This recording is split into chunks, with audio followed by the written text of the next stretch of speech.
नाशिकमधील रिक्षा, taxi, tempo आणि truck चालक मालक महासंघ नाशिक जिल्ह्याच्या वतीने विविध मागण्यांसाठी भव्य महामोर्चा काढण्यात येणार असून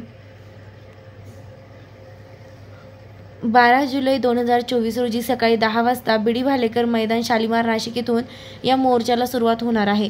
योग्यता प्रमाणपत्र विलंब शुल्क 50 रुपये हा काही कारणामुळे भरणे शक्य नसल्याने तसेच 1 ते 2 वर्षापासून रिक्षा या फायनान्स व बँकेत जमा असल्याने ते अशा प्रकारचा हजारो रुपयांचा दंड भरू शकत नसल्याने याबाबत रिक्षा टॅक्सीचे उत्पन्नाबाबत चौकशी करण्यात येऊन रिक्षा टॅक्सीचा विलंब दंड त्वरित रद्द करण्यात यावा। राज्यात ज्या ठिकाणी वाहतूक कोंडी होते अशा ठिकाणी बाईक टॅक्सीला परवानगी देण्यात यावी अशी सूचना झा कमिटीच्या अहवालात आहे। मात्र राज्य सरकारने ग्रामीण भागासह शहरी भागातही बाईक टॅक्सी चालवण्यास मंजुरी दिली आहे। आजपर्यंत ओला, उबेरच्या माध्यमातून बेकायदेशीर चालणाऱ्या टू व्हीलर प्रवासी वाहतूक असा सरकारने ऑथराईज केल्यामुळे महाराष्ट्र राज्यातील रिक्षा व्यवसाय धोक्यात आला असून लाखो रिक्षा व्यावसायिक ज्यांनी आजपर्यंत शासनाचे सर्व कर भरलेले आहेत ते आयुष्यातून उठणार असून रिक्षा व्यवसाय संपल्यात जाईल, जमा होईल। मुंबई, पुणे, नाशिक, ठाणे आणि अनधिकृतपणे चालणारा सरकारचे कुठलेही टॅक्स न भरणारा ओला, उबेर खाजगी वाहतूक राज्य शासन थांबवू शकले नाही। त्वरित बाईक टॅक्सीची मंजुरी रद्द करण्यात यावी। शहरातील बैलगाडी असल्यापासून ते जेवढे टेम्पो स्टँड आहे ते मंजूर करण्यात यावे। रिक्षा चालकाला पेन्शन चालू करावी व त्यांच्या मुलांना मोफत शिक्षण देण्यात यावे। रिक्षा मीटर कॅलिब्रेशन मुदतीत न केल्यास ₹2000चा लागणारा दंड त्वरित भरण्यात यावा। या मागणीसाठी भव्य मोर्चा काढण्यात येणार आहे।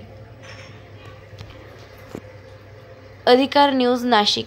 सुनील भाऊ बागुल, संस्थापक अध्यक्ष श्रमिक सेना, अध्यक्ष महासंघ नाशिक जिल्हा मान्य प्रकाशजी लोंढे, जिल्हा RPI माननीय पवनभाऊ पवार, जिल्हाध्यक्ष वंचित बहुजन आघाडी माननीय शशीभाऊ उन्हवणे, जिल्हा उपाध्यक्ष People's Republican Party of India Balasaheb Bhagwat, Bhagwant Pathak, कार्याध्यक्ष श्रमिक सेना, अजय भाऊ बागुल, जिल्हाध्यक्ष श्रमिक सेना, मामा राजवाडे, महानगर प्रमुख श्रमिक सेना, हैदरभाई सय्यद, भद्रकाली रिक्षा युनियन, सनी सुनील भाऊ वाघ, युवक अध्यक्ष आठवले गट RPI, राजेंद्र वागले, उपजिल्हा प्रमुख श्रमिक सेना, अजिमभाई सय्यद, महाराष्ट्र वाहतूक सेना, अशोक आढागळे, जिल्हा सरचिटणीस श्रमिक सेना, शंकर बागुल, उपजिल्हा प्रमुख श्रमिक सेना, मनोज जाधव, RTO युनियन श्रमिक सेना, कैलास बारावकर, उपशहर प्रमुख श्रमिक सेना, समीर शेख, उपजिल्हा प्रमुख श्रमिक सेना, अजित पठाण, उपजिल्हा प्रमुख श्रमिक सेना,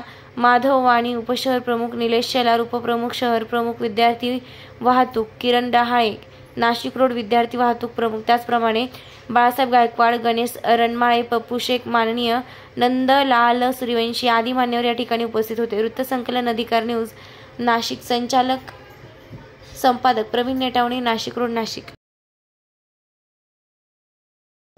नाशिक जिल्ह्यामध्ये रिक्षा, टॅक्सी, टेम्पो, ट्रक चालक महासंघाची स्थापना झालेली आहे। नाशिक शहरातील जेवढ्याही रिक्षा आणि टॅक्सीसाठी काम करणारे युनियन संघटना आहे त्यांचे पदाधिकारी इथे व्यासपीठावर उपस्थित आहे आणि त्यांनी सर्व मिळून असं ठरवलेलं आहे की त्यांच्या ज्या रिक्षाच्या आणि टॅक्सीच्या ज्या मागण्या आहेत त्या मागण्या गेल्या अनेक दिवसापासून प्रलंबित आहे आणि त्या पूर्ण होत नाही। मग त्याला मार्ग काय?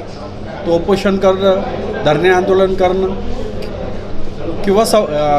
किंवा मोर्चा काढणं। तर आम्ही 12 तारखेला सकाळी 10 वाजता कलेक्टर कचेरीवर सर्व युनियनचे पदाधिकारी, सर्व पक्षाचे संघटनेचे पदाधिकारी आम्ही मोर्चाचं नियोजन केलेलं आहे। आमच्या ज्या 5 मागण्या आहे की जे 50 रुपये मीटर पासिंगच्या टायमाला जे घेतल्या जातात पर डे प्रमाणे दंड तो रद्द केला पाहिजे।